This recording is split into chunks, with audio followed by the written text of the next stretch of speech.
का निर्माण। और संविधान क्या है?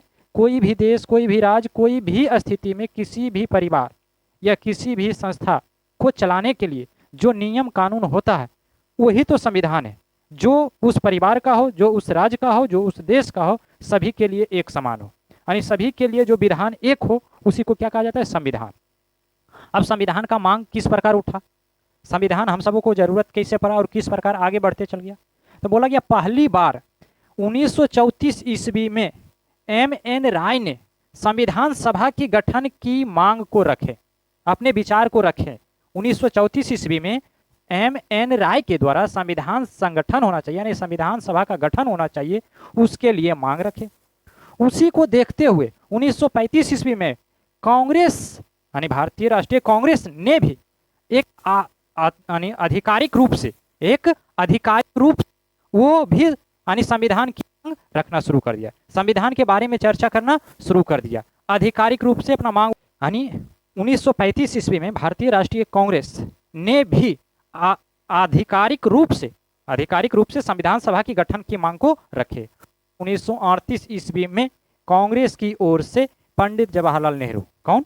पंडित जवाहरलाल नेहरू ने यह घोषणा किया कि संविधान का निर्माण होगा और किस आधार पर होगा? तो वयस्क मताधिकार के आधार पर चुना जाएगा, वयस्क मताधिकार के आधार पर चुना जाएगा। यानी युवक जो समझदार हो, यानी युवक के गिनती में जो आता है, जिसकी समझ बूझ अच्छी हो, उसके मत के आधार पर संविधान की गठन किया जाएगा, संविधान सभा के द्वारा किया जाएगा। इसमें कोई भी बाहरी हस्तक्षेप नहीं होगा, मतलब अदर देश का कोई भी हस्तक्षेप इसमें नहीं होगा। और इस मांग को ब्रिटिश सरकार ने संवैधानिक रूप से स्वीकार कर लिया। इस मांग को कौन स्वीकार कर लिया? ब्रिटिश सरकार। अब उसका मानना, क्योंकि हम सब इतना ही विद्रोह कर चुके थे, अंग्रेजों को इतना पराजित कर चुके थे कि वह अंत में अब भारत को छोड़कर उससे जाना पड़ गया। और जब जाना पड़ गया तो जाते जाते वो भी चाहा कि हमारा रॉयल्टी थोड़ा अच्छा बने रहे, खैर उस लायक का तो था नहीं, लेकिन वो अपना अंतिमा तक, मतलब ब्रिटिश सरकार ने बोला गया, सैद्धांतिक रूप से बोला गया सिद्धांत के अनुसार पर कि मान लिया जाएगा, और ये नियम मान लिया गया कि नहीं, अब संविधान की गठन करना होगा। और गठन करना होगा तो इस मांग को रखने वाले कौन थे? आधिकारिक रूप से नेहरू के द्वारा, पंडित जवाहरलाल नेहरू के द्वारा। तो इस जो मांग रखा गया कि हम अपना एक संविधान बनाएंगे, संविधान सभा की गठन करेंगे, तो ये 1940 के अगस्त प्रस्ताव के नाम से जाना जाता है। ये जो प्रस्ताव रखा गया था वह किस प्रस्ताव के नाम से जाना जाता है? अगस्त प्रस्ताव के नाम से जाना जाता है, अगस्त प्रस्ताव के नाम से जाना जाता है। सबसे पहले फिर से एक बार चर्चा कर लिया जाए, 1934 ईस्वी में किनके द्वारा मांग रखा गया? तो एम.एन. राय के द्वारा, एम.एन. राय के द्वारा, एम.एन. राय के द्वारा बोला गया कि एक संविधान सभा का गठन होना चाहिए। क्या होना चाहिए? संविधान सभा का एक गठन होना चाहिए। और 1935 ईस्वी में कांग्रेस भी अब बोलने लगा कि नहीं, जरूरी है, एकदम संविधान सभा का गठन होना अनिवार्य है, संविधान सभा का गठन होना अनिवार्य है। तो कांग्रेस के द्वारा भी अब संविधान सभा की गठन की मांग उठने लगा, संविधान सभा की मांग उठने लगा। इसकी गठन की मांग करना शुरू कर दिया। कब? 1935 ईस्वी में। और 1938 ईस्वी में पंडित जवाहरलाल नेहरू ने खुली चुनौती देते हुए बोला गया कि अब संविधान सभा की गठन होगा। किसके द्वारा? पंडित जवाहरलाल नेहरू के द्वारा, पंडित जवाहरलाल नेहरू के द्वारा बोला गया 1938 ईस्वी में कि एक संविधान सभा का गठन होगा। और संविधान सभा का गठन कैसे होगा? तो वयस्क मताधिकार के द्वारा, वयस्क मताधिकार के द्वारा संविधान सभा का गठन होगा। और जो नेहरू ने मांग रखे, ये जो मांग रखे गए किसके द्वारा? नेहरू के द्वारा। इस मांग को बोला गया है अगस्त प्रस्ताव, अगस्त प्रस्ताव के नाम से जाना जाता है। इस प्रस्ताव को क्या बोला जाता है? अगस्त प्रस्ताव। अगस्त प्रस्ताव किसके द्वारा लाया गया था? पंडित जवाहरलाल नेहरू के द्वारा, पंडित जवाहरलाल नेहरू के द्वारा। और ये 1940 के अगस्त प्रस्ताव के नाम से जाना जाता है, 1940 के अगस्त प्रस्ताव के नाम से जाना जाता है। तो ये अभी देख रहे थे। और इस प्रकार से संविधान की मांग हुआ। अब संविधान सभा की गठन किस प्रकार हुआ, इसके बारे में चर्चा करेंगे। ये तो हुआ संविधान सभा की मांग। संविधान सभा की मांग किस प्रकार किया गया, किनके द्वारा किया गया, वो चर्चा की। अब चर्चा करने जा रहे हैं कि संविधान सभा की गठन किस प्रकार हुआ। ये तो मांग किया गया, और मांग करने के बाद अब गठन की चर्चा होगा कि किस प्रकार इसको गठित किया जाए, किस प्रकार इसको जमा किया जाए। तो संविधान सभा की गठन देखते हैं। संविधान सभा की गठन, और इससे पहले 2 से 3 क्लास, यानी 3 क्लास, आज चौथा क्लास है हमारी राज्य व्यवस्था का। तो जिसमें इससे पहले जो भी चैप्टर पढ़ाया गया सिर्फ ऊपरी चला गया, मतलब उसका कोई ज़्यादा जिक्र नहीं किया गया। ज़्यादा जिक्र इसलिए नहीं किया गया कि उसका उतना ज़रूरत नहीं था, वो तो इतिहास जब पढ़ेंगे तो उसमें भी आएगा। तो इसलिए केवल उसकी यूज यानी उसका प्रयोग करेंगे तो ये नहीं लगे कि ये नया चीज़ पढ़े, मतलब उसका कुछ चर्चा इसमें आएगा। अब आता है संविधान सभा का गठन। संविधान सभा का गठन, अब संविधान सभा का गठन किस प्रकार हुआ इसकी चर्चा करते हैं। संविधान सभा की गठन किस प्रकार हुआ इसकी चर्चा करते हैं। तो कैबिनेट मिशन योजना के द्वारा, कैबिनेट मिशन योजना के द्वारा बताए गए प्रस्तावों के तहत नवंबर 1946 ईस्वी में, कब, नवंबर 1946 ईस्वी में संविधान सभा का गठन हुआ, जिसका विशेषता निम्न है। मतलब अब संविधान सभा का गठन होगा तो उसके लिए कोई नियम कानून होना चाहिए ना, कोई तरीका से होनी चाहिए। तो वही तरीका की चर्चा हम सब अभी करेंगे। तो क्या क्या विशेषता था। तो सबसे पहले बोला गया संविधान सभा में कुल सीटों की संख्या 389 थी, यानी जनसंख्या के हिसाब पे बोला गया था 10 लाख पे 1 सीट होगा।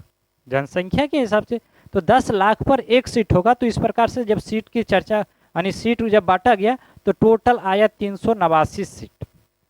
389 सीट में 296 सीट ब्रिटिश भारत का था।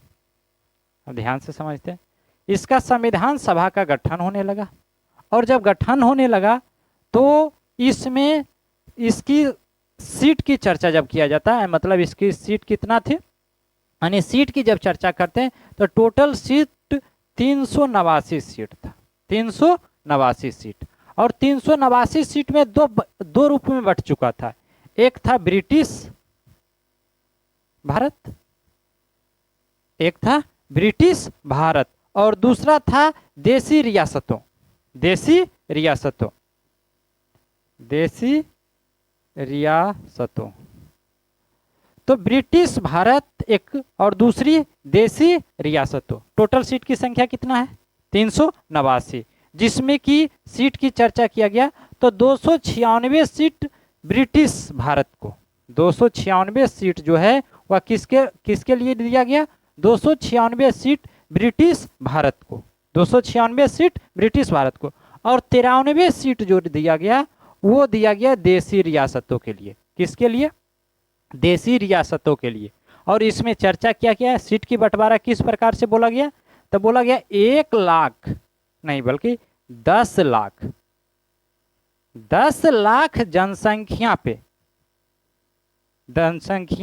पर 1 सीट होगा। 10 लाख जनसंख्या पे कितना सीट होगा, 1 सीट होगा। 10 लाख जनसंख्या पर कितना सीट की चर्चा किया गया है, 1 सीट की चर्चा किया गया। यानी अगर जो जनसंख्या हमारे पास 10 लाख पूरेगा तो वहां पे 1 सीट की चर्चा किया जाएगा।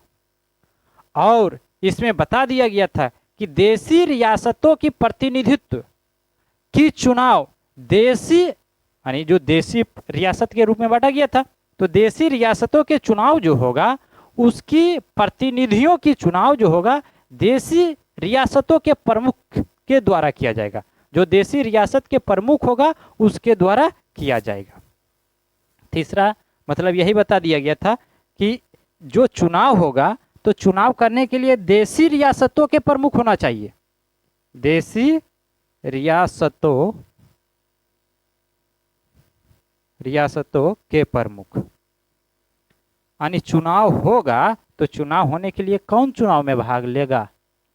तो चुनने का काम वही करेगा, देशी रियासतों के प्रमुख ही चुनने का काम करेगा। देशी रियासतों के चुनाव यानी प्रमुख जो होगा वही करेगा। प्रतिनिधित्व की चुनाव उनके ही समुदाय के द्वारा होगा, उनके ही समुदाय के द्वारा, अलग से नहीं हो जाएगा। प्रांत असेंबली में एकल संक्रमणीय मत के माध्यम से समानुपातिक प्रतिनिधित्व की तरीका से मत किया जाएगा। समानुपातिक तरीका से इसमें इसका मत किया जाएगा। तो इस प्रकार से संविधान सभा की गठन की चर्चा किया गया। संविधान सभा गठन किस प्रकार होगा इसकी चर्चा किया गया। और जब चर्चा हुआ, बात आई चुनाव का, चुनाव भी करा लिया गया, विधानसभा का चुनाव हुआ। विधान सभा का चुनाव, बोला गया ठीक है चुनाव किया जाएगा। और चुनाव किस प्रकार से होगा? विधानसभा यानी संविधान सभा की चुनाव कैसे होगा? तो संविधान सभा का चुनाव यानी संविधान सभा की चुनाव किस प्रकार से होगा? तो इसकी चुनाव जो है जुलाई अगस्त 1946 में किया गया। चुनाव कब हुआ?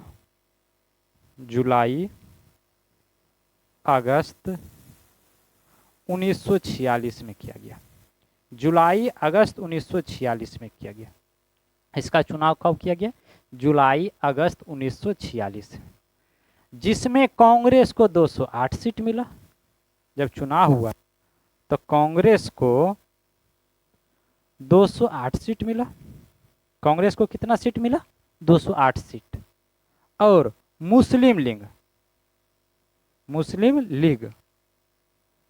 लीग को इसमें मात्र 75 सीट ही मिला। 75 नहीं, सॉरी 73 सीट ही। कितना सीट मिला है? 73 सीट।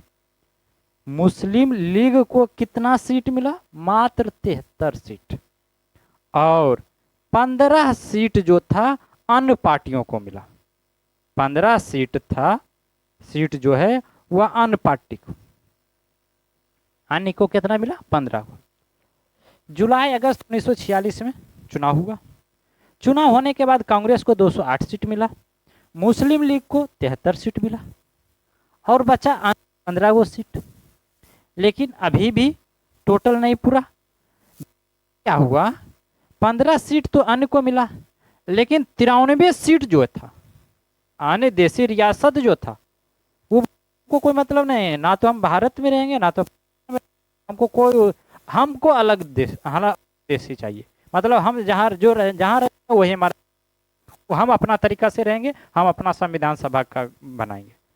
तो उसके लिए जनसंख्या के हिसाब से तो सीट बना दिया गया था, लेकिन 93 सीट पर चुनाव लड़ा ही नहीं गया।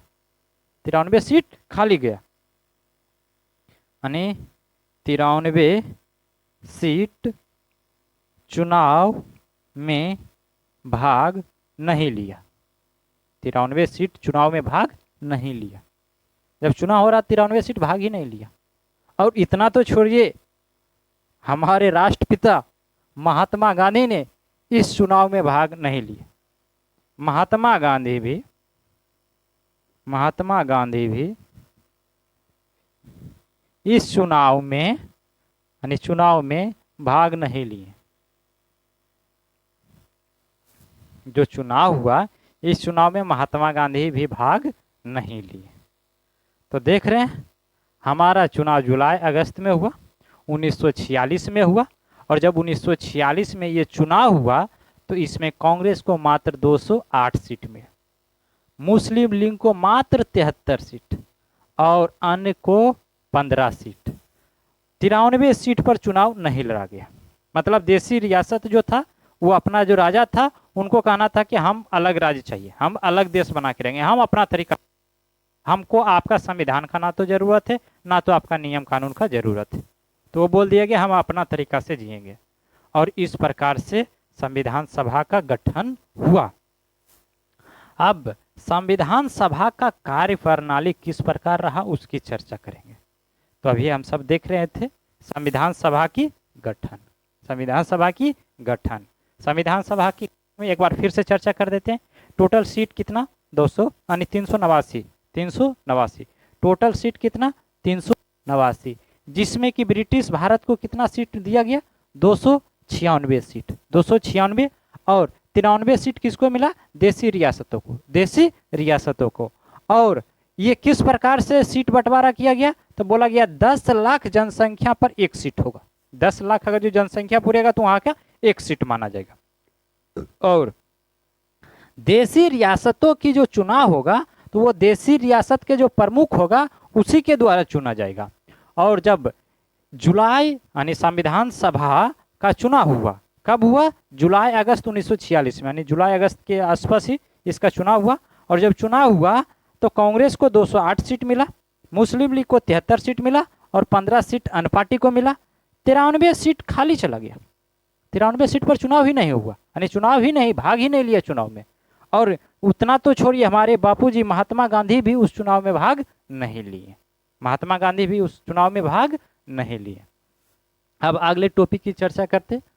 तो अगला टॉपिक जो हमारा है वह संविधान सभा के कार्य प्रणाली, मतलब किस प्रकार से कार्य करेगा उसकी प्रणाली को समझते हैं, उसके नियम कानून को समझते हैं। तो संविधान सभा के कार्य प्रणाली की चर्चा करने जा रहे हैं।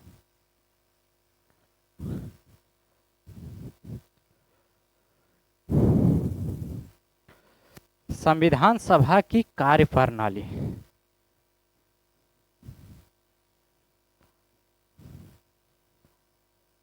सभा की कार्य प्रणाली,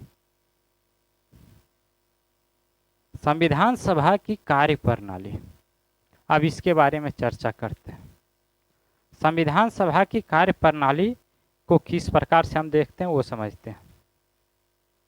बोला गया, सबसे पहला चर्चा किया गया, विधानसभा का पहली बैठक 9 दिसंबर 1946 में हुआ,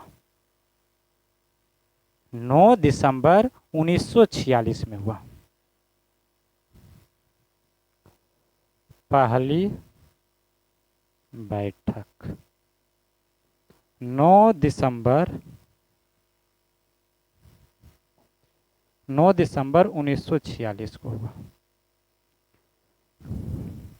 संविधान सभा की पहली बैठक कब हुआ 9 दिसंबर 1946 को हुआ, जिसमें मुस्लिम लीग ने विरोध किया।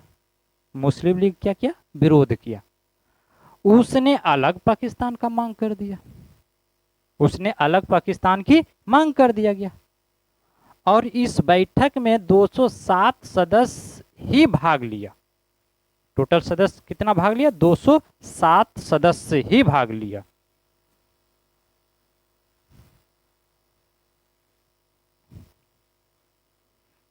यानी टोटल इस बैठक में 207 सदस्य ही भाग लिया, जिसमें फ्रांस की तरह, जिसमें फ्रांस जो देश था फ्रांस की तरह ही सबसे वरिष्ठ सदस्य को, जो सबसे वरिष्ठ सदस्य था उस समय सबसे वरिष्ठ सदस्य के रूप में डॉक्टर सच्चिदानंद सिन्हा थे। कौन थे डॉक्टर सच्चिदानंद सिन्हा। डॉक्टर सच्चिदानंद सिन्हा को सभा के अस्थायी सभापति चुना गया, सभा के अस्थायी सभापति चुना गया। अस्थायी सभापति किसको चुना गया डॉक्टर सच्चिदानंद सिन्हा को। और 11 दिसंबर 1946 को डॉक्टर राजेंद्र प्रसाद को अस्थायी सभापति चुन लिया गया। 11 दिसंबर 1946 को डॉक्टर राजेंद्र प्रसाद को अस्थायी सभापति चुना गया। अस्थायी सभापति किसको चुना गया तो अस्थायी डॉक्टर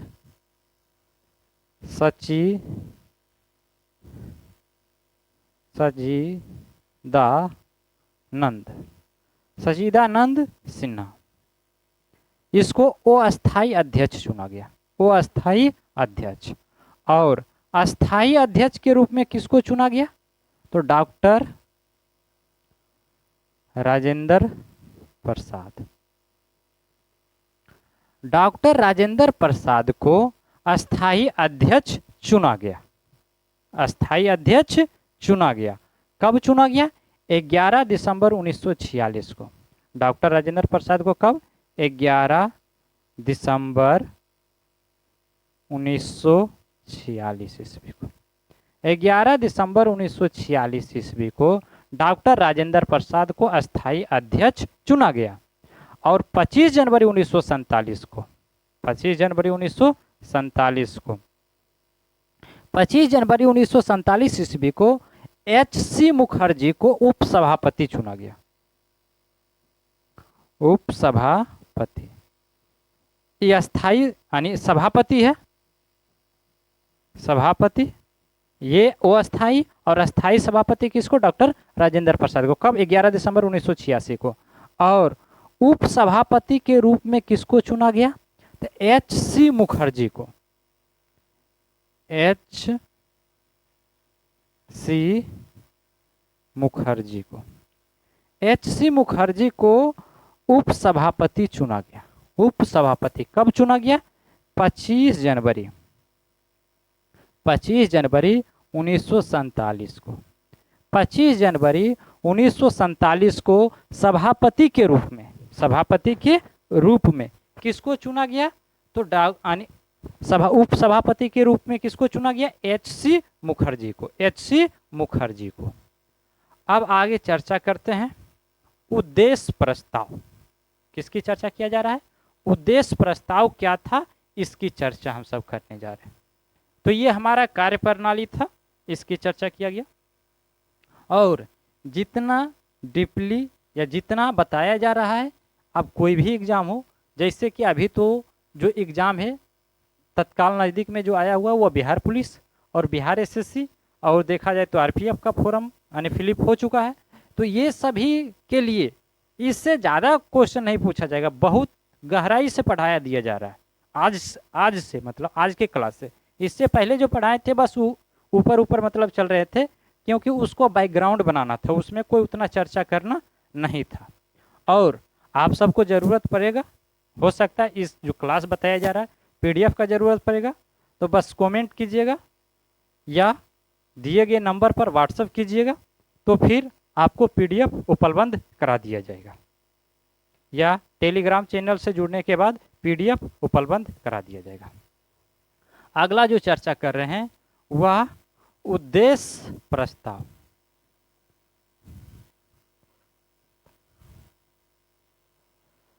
उद्देश्य प्रस्ताव क्या था, इसके बारे में भी चर्चा करेंगे। किसकी चर्चा कर रहे हैं? उद्देश्य प्रस्ताव। तो उद्देश्य प्रस्ताव क्या था, इसके बारे में समझते हैं। 13 दिसंबर 1946 ईस्वी में, कब की चर्चा कर रहे हैं? 13 दिसंबर 1946 ईस्वी में पंडित जवाहरलाल नेहरू ने एक ऐतिहासिक उद्देश्य प्रस्ताव पेश किया।